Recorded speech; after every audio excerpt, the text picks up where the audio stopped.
vamos a prospectar cuáles son los principales desafíos que enfrenta la juventud hoy en medio de la sociedad en la que estamos viviendo, y cuáles serían los obstáculos para que la iglesia cumpliera su propósito en un mundo posmoderno, en un mundo contrario, en un mundo adverso, incrédulo a lo que Dios establece. Y en eso entran muchos planos. Por ejemplo, pastor, muchos planos. Hemos hablado, por ejemplo, y hemos enseñado mucho, usted ha enseñado mucho, respecto a lo que es la ideología de género, por ejemplo. Estamos enseñando a la iglesia. Y ese es un riesgo no solamente potencial, sino que es algo que ya está enfrentado, y que nuestros jóvenes que van a estar en sus matrimonios pronto, van a ver con aún mayor fuerza, por ejemplo, el embate de ese pensamiento. Por favor, me gustaría dejar eso puesto para que usted en unos 2 o 3 minutos pudiera explicar por qué eso sería un desafío, por favor, para los jóvenes. Tal como ustedes también lo deben estar viendo por las informaciones que recibimos a través de los medios, este es un tema que viene como para quedarse.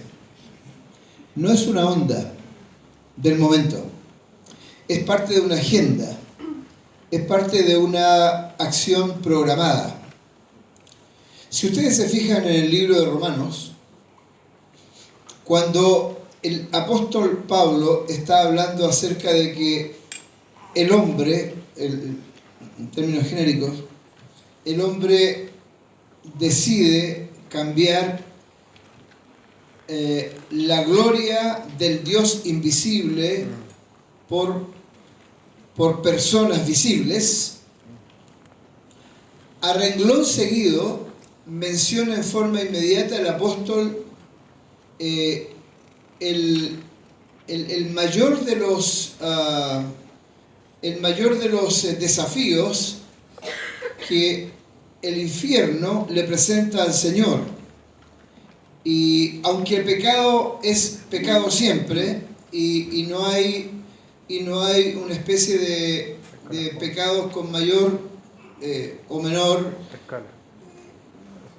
escala, sin embargo, este asunto de lo que significa ir en contra de Dios, aún de la naturaleza misma, es una de las situaciones de mayor alcance, de mayor rebelión que el infierno pueda propinarle a las criaturas de Dios, a los hijos de Dios. Podemos tener una generación mentirosa, podemos tener una generación floja, podemos tener una generación que descontinúa los planes de la anterior, que son cosas malas, y así sucesivamente, una generación violenta, en fin. Pero no existe en la Biblia algo peor de manifestación contraria a las cosas de Dios, sino la que va contra natura. Fíjense en esto, fíjense en esto. Esto sucedió en la Torre de Babel. Esto sucedió en Sodoma y Gomorra. Esto sucedió en Tiro y Sidón. Esto sucede también en los últimos tiempos, ahí en Romanos. Es decir, la manifestación máxima de la rebelión de las tinieblas en contra de Dios es contra la naturaleza de lo que Él ha creado. Por lo tanto, no es una onda.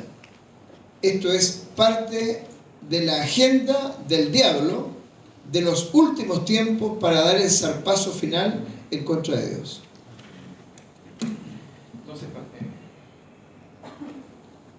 Entonces, de ahí que se requiere, pastor, una preparación mucho más formal, diría yo, ¿verdad? En conocer los detalles. Usted hizo entrega de un par de libros, ¿verdad?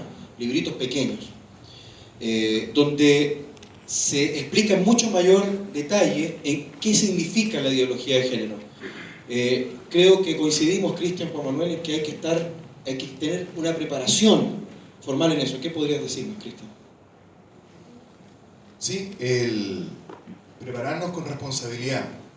Muchas veces el tiempo que invertimos para poder prepararnos y dar la pelea no es el tiempo que nosotros debiéramos de darle, no es el tiempo que Dios quiere que le demos a los negocios de Él. En definitiva, esto pasa por entender lo que significa pagar el precio, significa por darle tiempo, prepararnos de manera responsable. Lamentablemente el sistema, si no tenemos de dónde apoyarnos, si no tenemos de dónde decir cuál es nuestro currículum, lo que hemos hecho en algún minuto, qué importancia, seremos más capaces o menos capaces si hemos escrito un libro, si hemos escrito un paper. Personalmente creo que no. Pero si de alguna manera el estándar para que nos abran las puertas son de tal o cual manera, tenemos que hacerlo. Y de ahí la preparación. Y preparación en todos los lados de la moneda. Es decir, si en algún minuto tenemos la oportunidad de estudiarlo, hagámoslo. Pero también es importante analizar cuáles son las estrategias del otro. Y en ese sentido, siempre ha sido bueno en lo profesional y en lo personal, sobre todo por la diligencia que nos exigen los temas del Señor, el analizar la estrategia del otro. Como si el otro estuviera más preparado, tuviera más condiciones y supiera mucho más que nosotros. No tiene el Espíritu Santo. Por lo tanto, nosotros sabemos que vamos a ganador si estamos en la línea correcta. Amén. Pero en definitiva, prepararnos de manera responsable. ¿Cuáles son los argumentos de él? ¿Cuál es el argumento del otro? Para poder dar la pelea y atreverse. Y cuando no tengamos un argumento, lo importante es estar conectado con lo que el Señor quiere. Nuestros argumentos finales. Nosotros tenemos la capacidad, eso es súper importante, tenemos la capacidad de que todos los argumentos intelectuales nosotros tienen relación con la palabra. Nosotros sabemos de dónde viene el origen de la vida, más allá de pelear la institución o no del matrimonio. Nosotros sabemos de dónde viene el matrimonio y sabemos cuál es la carga que nos pone el Señor para defender la vida y el matrimonio. Por lo tanto, argumentos siempre vamos a tener. Por lo tanto, de ahí a pensar que vamos a cambiar el mundo, probablemente no lo vamos a cambiar. Pero sí nosotros tenemos que tener claro que tenemos que estar ahí, ponernos en la brecha, dar la pelea, porque hasta el día que el Señor venga, algo podemos hacer. Detener, cambiar, no lo sabemos. Dejemos que el Señor, cuando nos motive en algún minuto a prepararnos, sea realmente por algo que no tengamos el control de lo que vamos a hacer. Es decir, en este minuto nosotros vamos a dar una pelea de tal o cual magnitud. ¿Para qué? Lo tiene el Señor. ¿En qué tiempo? Lo tiene el Señor. Si realmente vamos a llegar donde queremos llegar, también lo tiene el Señor. Lo importante es eso, es prepararnos con los argumentos nuestros, los argumentos del otro. Si el estándar del sistema nos lleva por acá, hagámoslo en estándar, me refiero, la preparación, no vincularnos, no mezclarnos, porque eso nos va a dar autoridad, que ya la tenemos, pero si es necesario golpear la mesa, tenemos que tener inteligencia, conocimiento, ganas, garras para golpear la mesa. Sí, en relación a lo que decía nuestro pastor y Cristian, Luis, quisiera agregar algo más, que es un poquito ampliar una frase que yo le dije en la primera presentación del tema. Hoy día tenemos una oportunidad como juventud histórica de llegar donde antes no ha podido llegar la iglesia. Y hay una palabra del Señor que ha venido gravitando a mi mente hace ya harto tiempo y creo que es adecuada comentarla en este momento, y es que cuando el Señor hace un llamado a los valientes de este tiempo, esta es una palabra en primera interpretación para el pueblo de Israel que aún no se ha cumplido, pero sí por el Espíritu podemos tomarla para este tiempo. El profeta Joel dice esto, fíjense: proclamen esto entre las naciones, prepárense para la batalla, que es lo que recién decía Cristian, debemos estar preparados para lo que nos vamos a enfrentar. Movilicen a los soldados, alístense para el combate todos los hombres de guerra. Y aquí quiero darle el énfasis principal de este pequeño texto. El profeta le invita a las personas a hacer una transformación de sus herramientas. Fíjese, forjen espadas con los asadones y hagan lanzas con las hoces. Tanto los asadones como las hoces son herramientas normales de trabajo en la agricultura, para zanjar la tierra, para cortar, qué sé yo. Entonces lo que el profeta les dice, esas herramientas que ustedes tienen del trabajo cotidiano, normal, viene un tiempo en que tienen que ser transformadas en armas de guerra. Entonces, complementando un poquito el tiempo profético que estamos viviendo, que nos dice nuestro pastor, la preparación que nos complementa Cristian, yo les digo, viene el tiempo en que esas hoces y esas lanzas que están en tu mano, que es tu talento, tu profesión, que eres profesor, eres médico, eres arquitecto, te desarrollas en una área, esa es tu asadón. Pero el Señor te dice, esa herramienta que yo he puesto en tu mano, viene el tiempo en que se va a transformar en espada y que se va a transformar en una lanza. ¿Para qué? Para poder pelear esta batalla que vamos a tener. En resumen, muchachos, viene un tiempo en que toda esa preparación que el Señor nos ha regalado para este tiempo, no va a ser solamente para ser un buen médico, ganar un buen billete, para ser un buen abogado, para ser un buen arquitecto, para ser un buen ingeniero. No, vas a transformarlo eso en tu arma de guerra para esta batalla que se nos avecina. Bien, excelente. ¿Tendríamos ya algunas preguntas? Florcitas, tú misma, si quieres, di el nombre de la persona y que la haga la pregunta, por favor. Valentina Corto. Canto. ¿Dónde está Valentina? Por favor, Valentina, ¿puede hacer la pregunta? Pregunté cómo... Con el micrófono. ¿Cómo explicarle a los niños la verdad con el sistema tan liberal que hay hoy en día? ¿Cómo explicarle a los niños?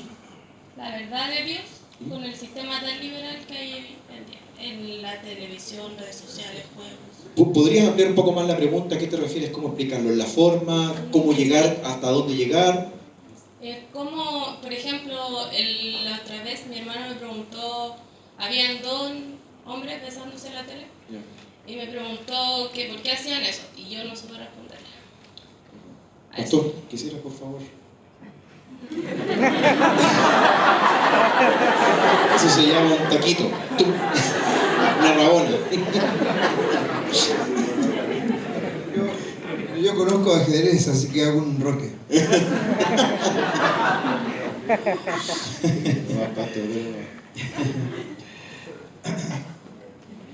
Las personas, sean menores o mayores, hacen uso de inteligencia, y una inteligencia media con conocimientos medianos, cuando se les habla como, por ejemplo, Marcela Aranda ha hablado durante una semana completa defendiendo ni siquiera la Biblia, solamente defendiendo los valores morales destacados en la Constitución Política de Chile, en la Ley de la Nación. Eso evidentemente es suficiente para convencer a la gente de que lo que se está intentando proclamar a través de la ideología de género traspasa todo tipo de normativas ya establecidas por muchos años. Si a eso le agregamos, lógicamente, algunas de las cosas que aparecen en los libritos que hemos repartido a partir del domingo, donde la ciencia, gente conocedora de estas materias, se atreven a colocar la cabeza en el sentido de que la ciencia contradice la ideología, porque es solo eso, una idea. Entonces no será difícil, a mi juicio, no será difícil intentar convencer a aquellas personas que no están convencidas. No estoy hablando ahora de tratar de convencer a los líderes que llevan adelante estas propuestas ideológicas. No. Hay cientos de personas en Chile que no saben distinguir, discernir entre lo bueno y lo malo. No saben, no conocen, no entienden de argumentos contrarios, aunque dentro de sí sienten que esto va contra natura, pero ¿cómo entenderlo? Entonces, dos cosas que a mi juicio ayudan mucho. Primero, conocer la Constitución política del país, y segundo, basarnos en el conocimiento de la ciencia. ¿Y qué dice esta respecto de las ideologías? No estamos hablando de la Biblia, estamos hablando de dos tipos de argumentos que convencerán a la gente que no sabe cómo discernir. A mi juicio eso será suficiente para comenzar. Si después agregamos la palabra de Dios y el poder del Espíritu Santo, ahí ya la cosa cambia, efectivamente. Pero tu pregunta va basada en cómo ayudar a entender a los niños, según entendí la pregunta, a que esto es nocivo para ellos. Estas dos bases para mí son suficientes para los niños. Yo quisiera agregar algo como experiencia como papá. Primero, el punto de la preparación, la necesidad de la preparación. Paola, mi esposa, nos pusimos de acuerdo para que ella investigara y leyera mucha literatura de cómo hablarle a los niños de estas cosas. A ello hemos sumado nuestra propia preparación yendo a Lima y a otros lugares, congresos, para ser preparados, no solo para bendecir a la iglesia, sino que también para bendecir mi casa.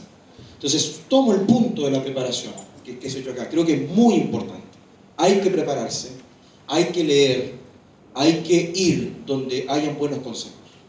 Y te resumo dos principios que hay de lo que ya hemos conocido con mi esposa. Número 1, a los niños hay que decirles la verdad. Y número 2, esa verdad debe ser a una altura a la que puedan comprender. Me explico. ¿Cómo yo le expliqué a Catalina que Dios tenía un orden? Se lo dije sencillo. Así le dije: mi amor, ¿tú has visto a un gato decir wow? ¿O a un perro decir miau? Dios hizo las cosas según un género. Dios hizo las cosas en orden. Dios no es Dios de confusión. Y con esa frase la hice pensar. Eso te estoy hablando hace unos 3 años atrás, más o menos. Y hoy día ella comprende y está preparada. Con mi hija de 13 años le hablamos de sexualidad en su nivel, pero ella comprende todo. Porque si no lo escucha en su casa, lo va a oír ¿dónde? En el colegio, y lo va a escuchar distorsionado. Lo va a escuchar mal. Entonces, creo que a los niños hay que hablarles de la verdad de acuerdo a su nivel. Mi hija Emma tiene 7 años. A ella no le hablo, obviamente, en el nivel que le habla a mi hija Catalina.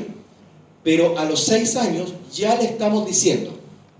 Le hablamos de hombre y mujer. Una de las cosas que aprendí en Lima, Perú, por ejemplo, es que el padre, atención jóvenes, es el padre el que afirma la identidad de los niños, de los hijos.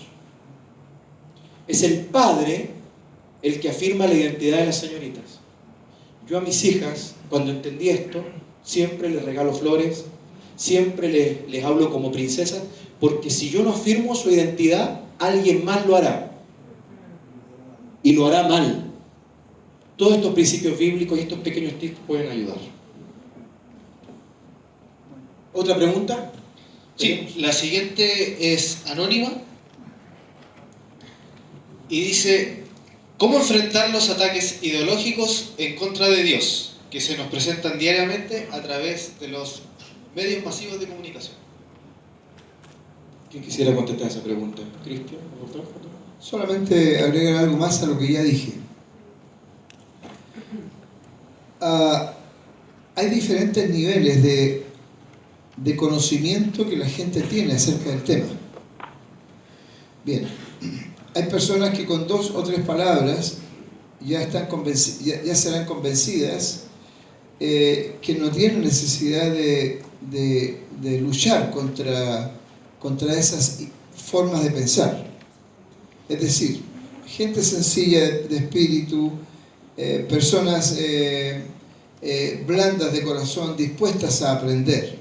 Bien, ese es un nivel básico. Y vámonos al otro nivel más difícil. Aquella persona que le ha entregado su mente a las tinieblas. ¿Ya? Estamos hablando ahora de un caso extremo, como dice la Escritura aquí. Porque cambiaron la gloria del Dios incorruptible en semejanza de imagen de hombre.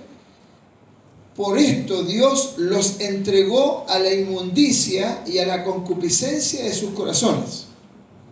Bien, no es lo mismo un caballero, una señora, un jovencito, una señorita, no es lo mismo que ellos no sepan de qué se está hablando, pero tengan convicciones internas de que el hombre es hombre y la mujer es mujer, pero necesitan de algunos argumentos para hablar, para discutir. Esa persona necesita cierto nivel de apoyo. Pero al otro extremo hay un hombre, hay una mujer que su mente ha sido corrompida. Ellos han sido entregados a un nivel de corrupción mental del cual nadie los va a sacar, ni siquiera los mejores argumentos. Entonces, la respuesta que merece la primera persona, esta persona básica que hablaba recién, son respuestas sencillas, que por la sencillez lo van a entender y tendrán 2 o 3 o 4 argumentos para discutirlos. Pero si usted intenta convencer a una persona que practica esta ideología, y especialmente esta gente que lo defiende en los distintos programas de televisión, como fue el tema de este jovencito homosexual que discutió frenéticamente con la Marcela Aranda. Es un joven morenito, tiene un apellido mapuche, el señor Cañulev. Ese señor ya tiene su mente corrompida. Ese señor ya está dentro de este texto bíblico de Romanos. No importa todos los argumentos que se le presenten, él va a decir no. Él no va a aceptar raciocinio. Él no va a aceptar ningún tipo de argumentos. No, su mente ya está cerrada. Intentar cambiar la mente de estas personas es pérdida de tiempo. Entonces, debemos saber con quién usar el tiempo para poder rescatarlo. Muy valioso ese. Pastor Cristian, ¿qué hicieras, por favor? Atrevernos, la ideología de género o todos estos principios que tratan de imponerlos, tengamos ánimo de decir que no estamos de acuerdo. A ver, primero son grupos minoritarios, eso quiero decirles. La gente que piensa que está tratando de imponer mover estas formas ideológicas son pocos aún, gracias a Dios. Y lo otro, que no están acotados a un grupo o a un partido político o a un sector en especial. Se lo digo al revés. Algunos nos hemos atrevido a decir, no estoy de acuerdo con esta típica frase, respeto tu posición, pero no estoy de acuerdo. ¿Y por qué no estás de acuerdo? Y uno da el argumento por el cual no está de acuerdo. Cuando somos nosotros los que no estamos de acuerdo, los que no nos atrevemos a decir que no estamos de acuerdo. ¿Me entienden? Los que nos están atacando son pocos y hablan mucho. Los que no estamos de acuerdo con ellos, nos quedamos callados y de verdad que somos la mayoría, millones. Atrévanse, cuando ustedes digan en un grupo, se van a impresionar. Yo no estoy de acuerdo con lo que están tratando de imponerme, porque respeto la posición. Se van a encontrar gente que piensa igual que ustedes, que jamás se imaginaron que pensaban igual. Ah, es que tú, en el caso mío, y yo, ¿sabes qué, Cristian? Pienso igual que tú y soy de este otro partido político desde allá y el otro del extremo de allá y yo soy del movimiento de allá y tengo tal edad y el otro de la otra edad. Lo que quería complementar entonces, mi pastor, era de que una manera de enfrentar esto, la ideología, es atreviéndonos a decir lo que pensamos. El respaldo no solamente es de nuestro Señor Todopoderoso, sino que también de muchos otros que están al lado de nosotros y que ni nos imaginamos que están esperando que alguien lo diga para apoyarnos. Perdón, ejemplo de esto, en un minuto, ejemplo de lo que acabo de decir, es el Señor Jesucristo. el Señor Jesucristo se tomó tiempo para convencer a algunas personas que necesitaban algún tipo de argumento, un apoyo en la fe. Pero el Señor Jesucristo no respondió ni una palabra como argumento a quienes tenían mala leche. Herodes preguntó, ¿eres tú el rey de los judíos? Jesús no le responde. Todo lo que le dice es, tú lo acabas de decir. Y no le dio ninguna explicación más. Entonces, hay personas a las cuales hay que ayudarlas a comprender mejor y hay personas con las cuales hay que callarse.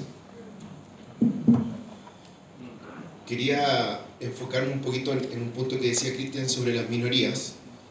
Hoy día, efectivamente, las encuestas, ustedes vieron las encuestas sobre el bus, de la familia, de la libertad, la mayoría de las personas de acuerdo en todas las encuestas.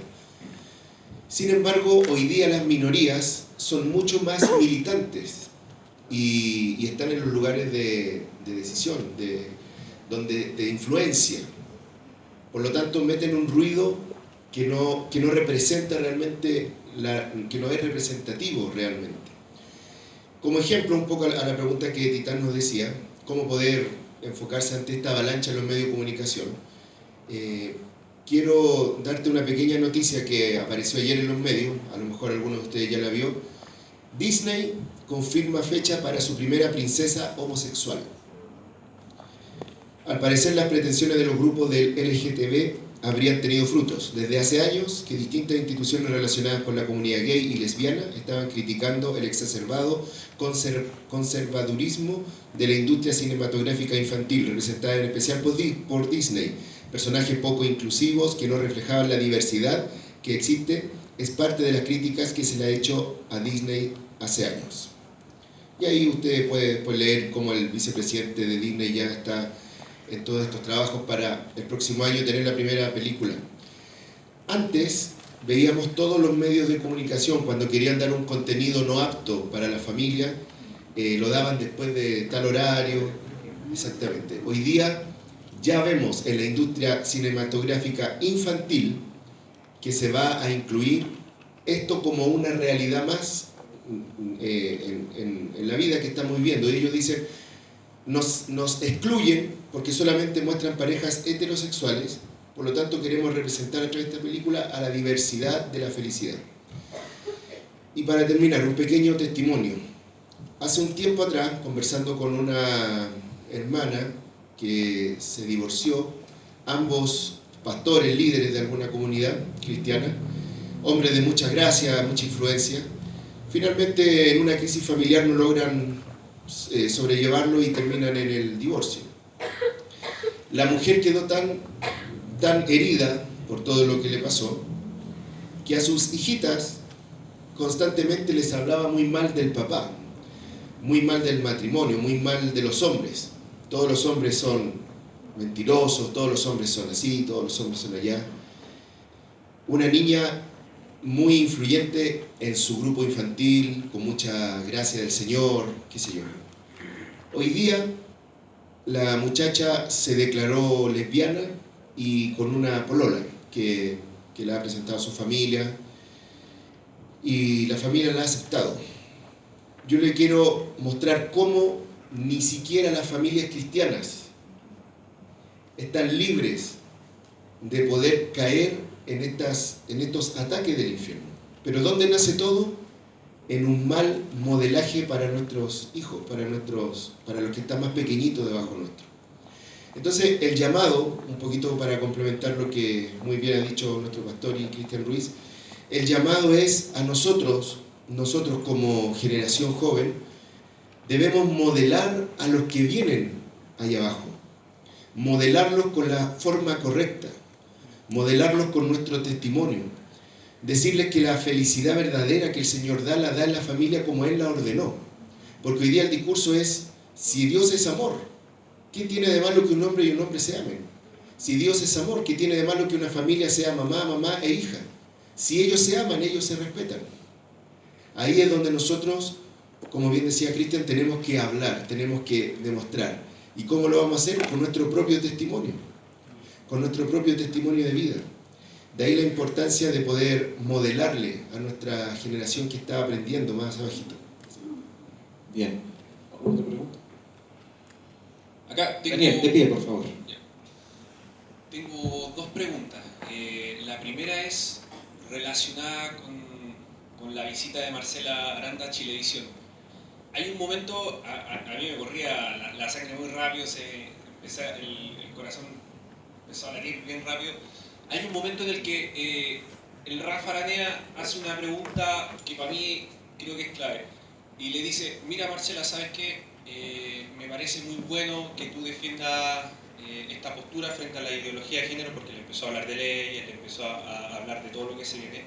Pero en un momento él le dice, yo como papá, sin necesariamente ser cristiano, ¿qué alternativa tienes tú? ¿Qué alternativa tiene, digámoslo así, la iglesia? ¿Cómo yo puedo, de alguna manera, la pregunta es, ¿qué ofrece la iglesia? No tanto por el tema legal, ¿qué alternativa tiene al papá y a la mamá que tiene un hijo transexual, que uno de los hijos es homosexual, ya tomó esa postura, pero de alguna manera quiere hacer algo por su hijo, de alguna manera quiere tratar de orientarlo? Entonces el Rafa Aranea hace esa pregunta y Marcela de pronto, por lo que pude apreciar yo, no sé si pasó después por interno porque se fueron a comerciales, pero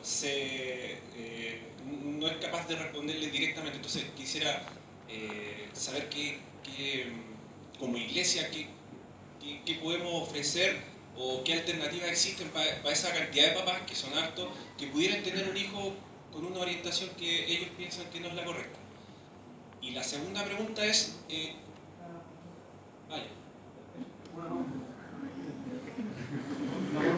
Vámonos de uno. ¿Quién quiere responder la pregunta?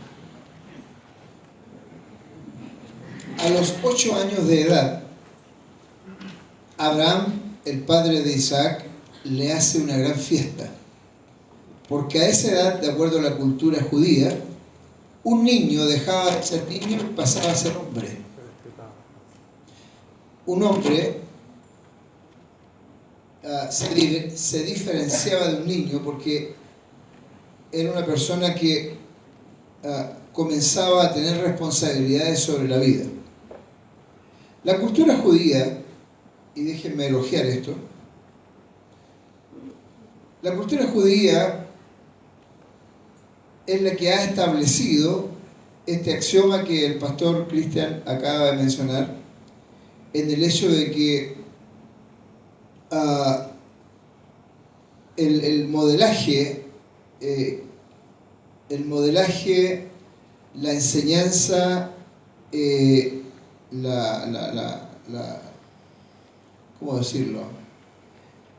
El establecer la identidad sexual de los hijos le corresponde al hombre, al padre de la casa. No es que la mamá no pueda hacerlo, no deba hacerlo, no. La responsabilidad es del hombre. Bien.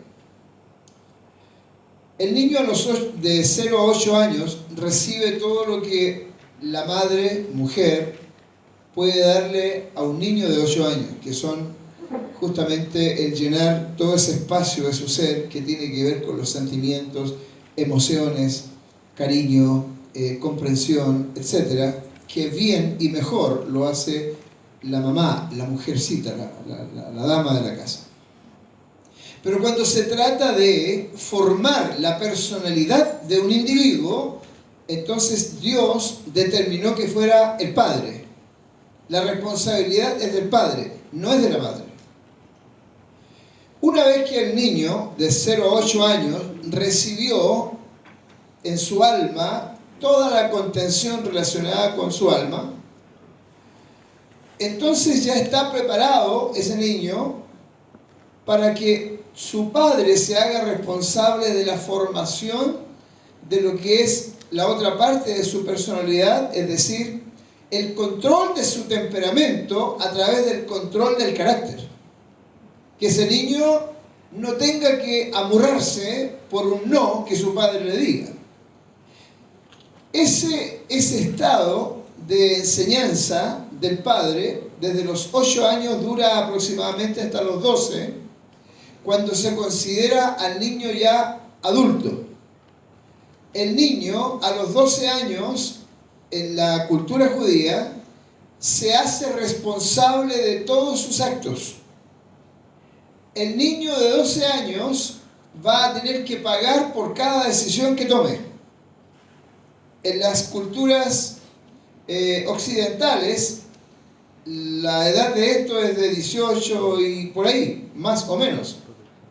Pero no era así en el tiempo del Señor, en el tiempo de la cultura hebrea. ¿Qué implica eso?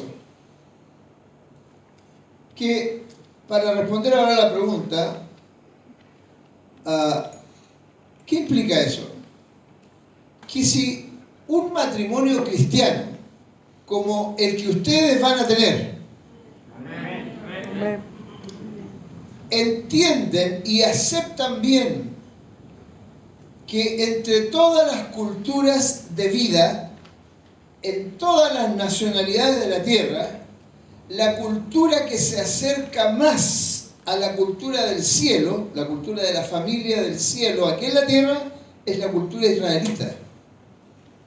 Si ustedes son capaces de adoptar esa cultura israelita para enseñar a sus hijos, de tal forma que la madre le entregue a los hijos todo ese aspecto que ellos necesitan para cubrir esas áreas emocionales, de contención, etc., pero luego el padre se hace cargo de la formación del niño, entonces difícilmente la formación del niño, que es la instauración justamente de la determinación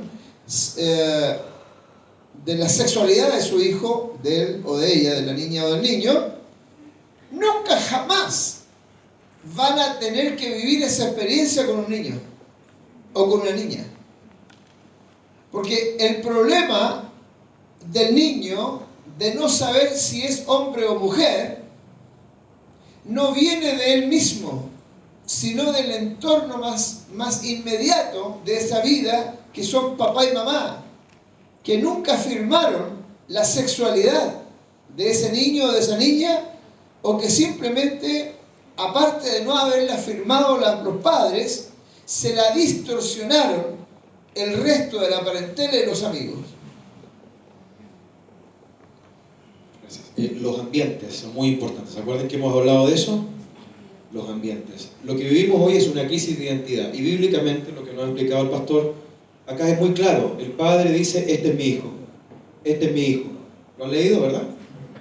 Este es mi hijo, con el que yo me complazco. Este es mi hijo. La voz del padre es la que le da identidad al hijo. ¿Okay?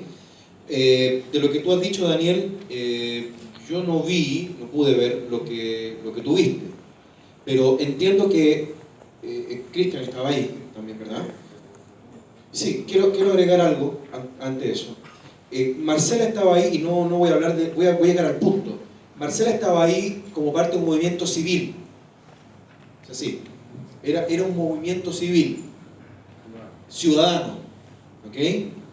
Por lo tanto, yo la respuesta la veo de dos maneras.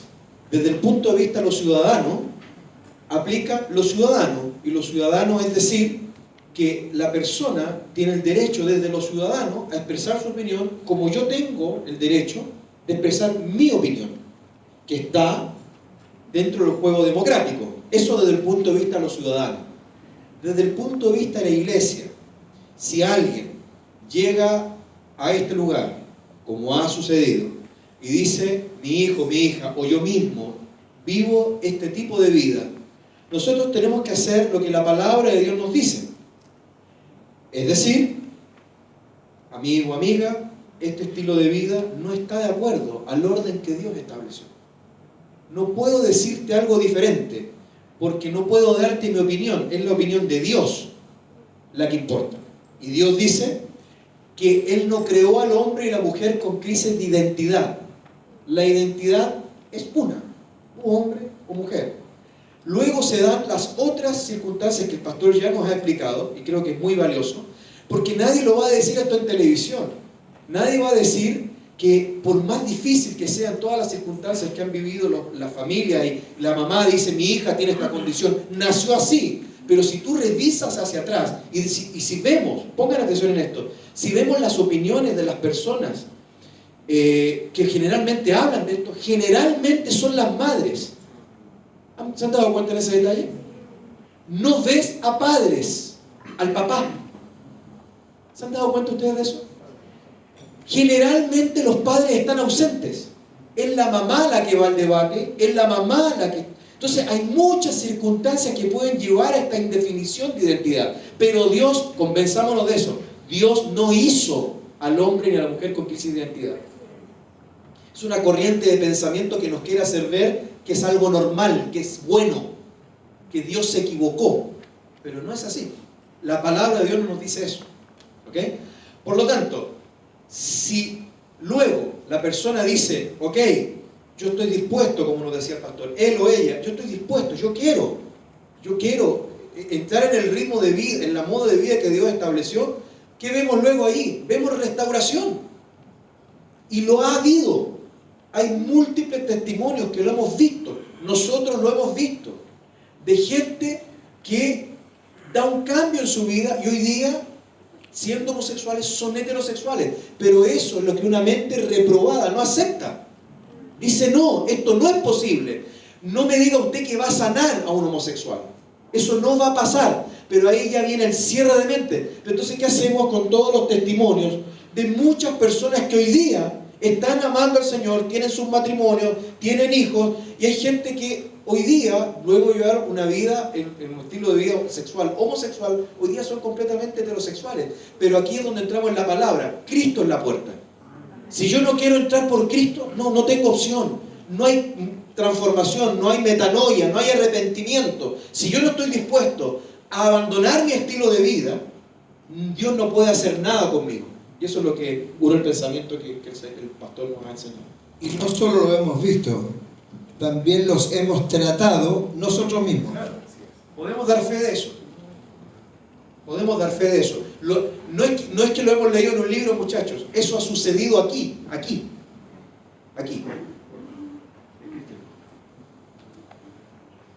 En televisión, cuando pasa eso, yo estaba ahí atrás de la cámara y conversamos con el Rafa después, al cual lo conocía de la universidad. Sí. Nos conocíamos. Entonces, primero le aclaramos eso, de que no era un tema de movimiento ciudadano, por lo tanto, en definitiva, pero sí te podemos decir que como somos personas de iglesia, somos personas cristianas, a todas las personas se recibe, se les dice cuál es la verdad y se les trata, se les acompaña. Por lo tanto, y aunque sea así o asá, igual ustedes lo reciben, la iglesia recibe a todos y en amor. Con eso sacamos esa conversación porque como movimiento. Entonces cuando preguntaba, a propósito de la primera parte, decía de que y cómo en este minuto, como entonces lo que es normal, no es normal, si a mi hijo, cómo lo educo.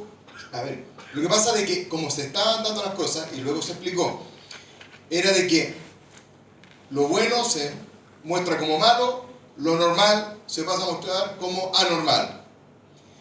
Cada uno verá cómo educa a sus hijos, pero no me impongan a mí educar a los hijos a la manera que ideológicamente lo está manejando el gobierno.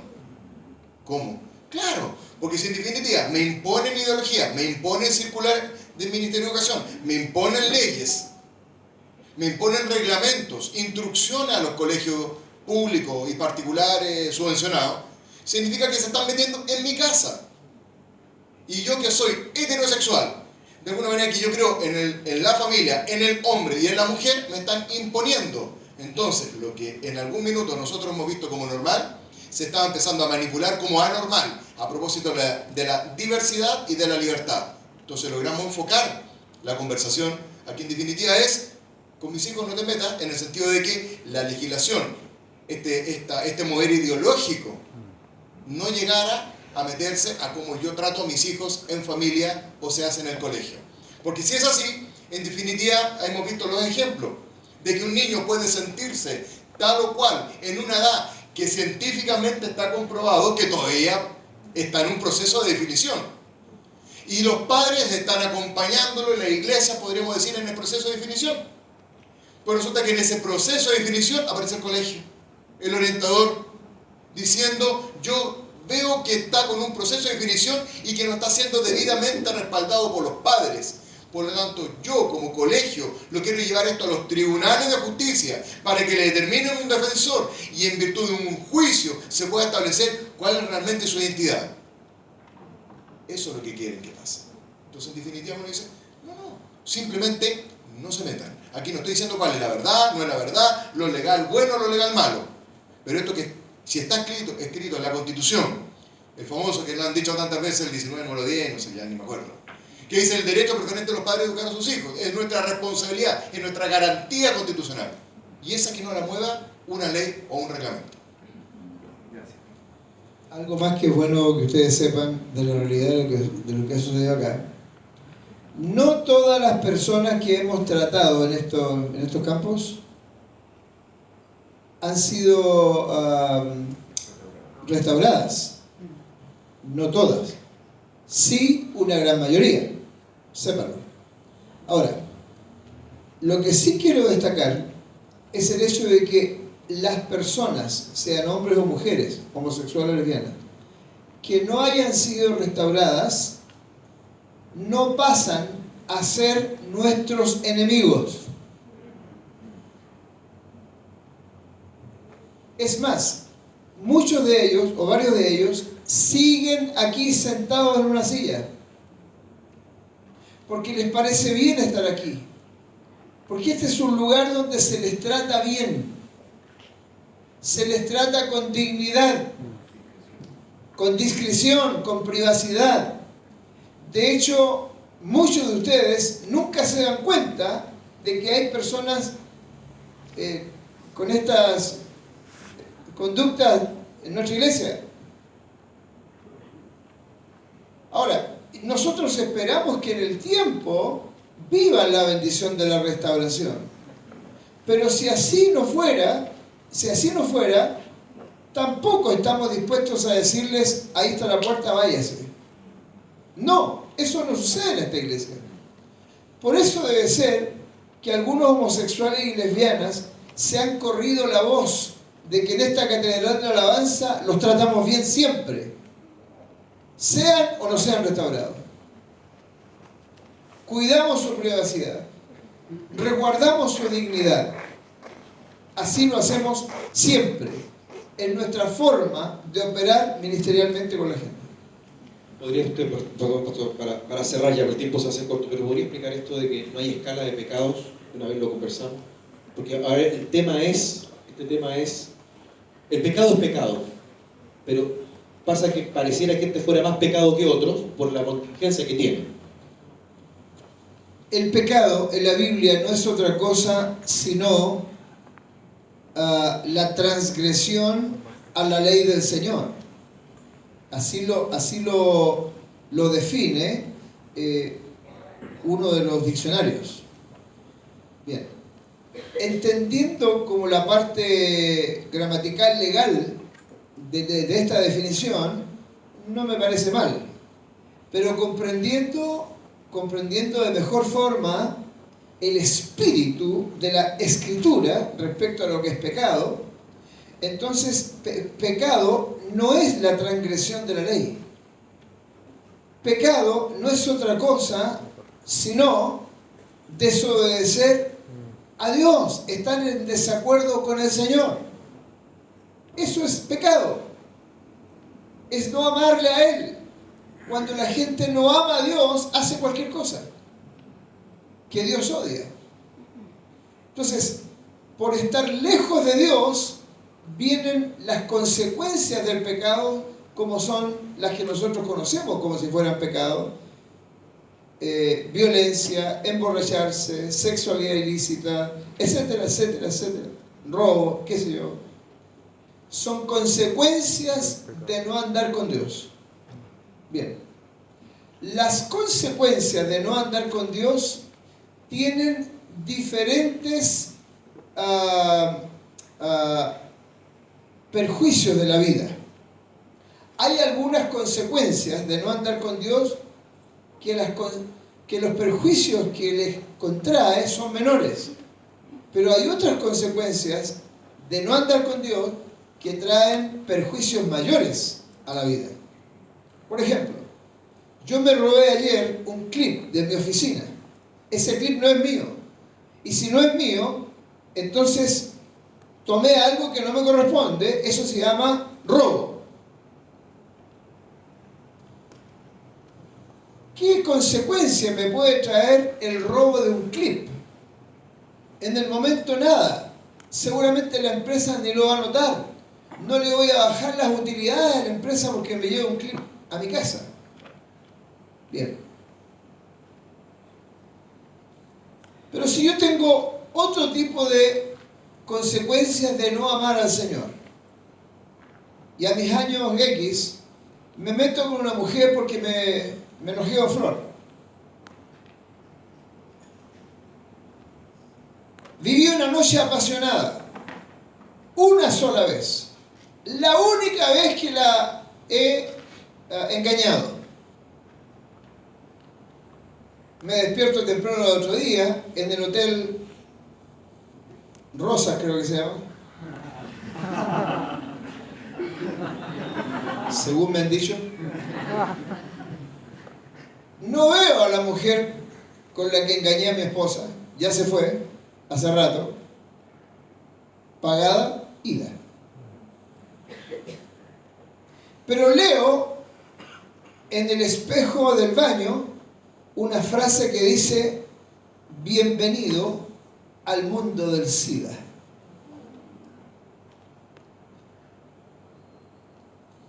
La consecuencia que yo vivo por haber tomado un clip no me va a traer tanto problema como la consecuencia que yo viva por haberme metido con una mujer infectada.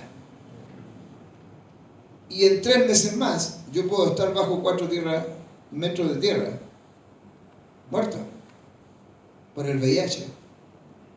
¿Me estoy dando a entender? Bien. El pecado es una sola cosa: no andar con Dios, no amarlo a Él. El producto de ese pecado es hacer cosas erróneas. Y las cosas erróneas que yo haga tendrán mayores o menores consecuencias en mi vida. ¿Sí? Sí, pastor. Muchas gracias. Creo que valía la pena escucharlo, ¿verdad? Muy bien. Bueno, a razón del tiempo quiero agradecer a Cristian, a Juan Manuel, pastor. Nos queda algo más. Creo que ha valido la pena, ¿no? ¿Sí? Vamos a hacer algo. Vamos a reunir esa información de todas las preguntas y las vamos a analizar y ver de qué manera se unen puntos y materias para seguir abordando, porque ahí hay un capital. En esas preguntas hay un capital que vamos a seguir abordando. Ese es nuestro compromiso. A razón del tiempo no vamos a poder seguir, ¿sí? Le damos un aplauso al Señor, también a la hoy.